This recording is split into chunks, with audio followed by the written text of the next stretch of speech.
Darren wants to read.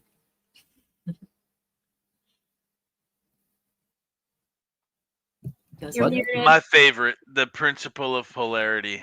All right. Everything is dual. Everything has poles. Everything has its pair of opposites. Like and unlike are the same. Opposites are identical in nature, but different in degree.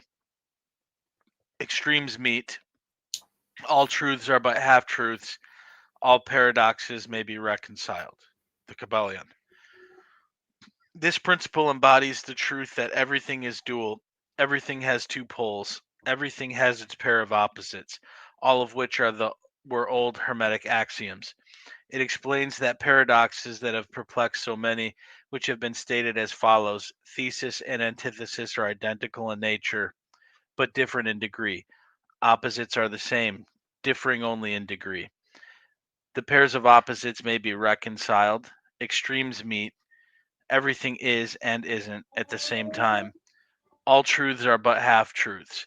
Every truth is half false. There are two sides to everything, etc., etc. It explains that in everything there are two poles or opposite aspects, and that opposites are really only the two extremes of the same thing, with many varying degrees between them. To illustrate, heat and cold, although opposites, are really the same thing, the differences consisting merely of degrees of the same thing. Look at your thermometer and see if you can discover where heat terminates and cold begins. There is no such thing as absolute heat or absolute cold. The two terms heat and cold simply indicate varying degrees of the same thing. And that same thing, which manifests as heat and cold, is merely a form, variety, and rate of vibration.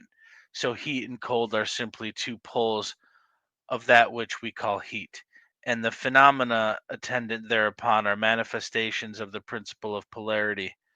The same principle manifests in the case of light and darkness, which are the same thing, the difference consisting of varying degrees between the two poles of the phenomena.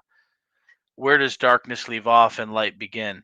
What is the difference between large and small, between hard and soft, between black and white, between sharp and dull, between noise and quiet, between high and low, between positive and negative? The principle of polarity explains these paradoxes, and no other principle can supersede it. The same principle operates on the mental plane.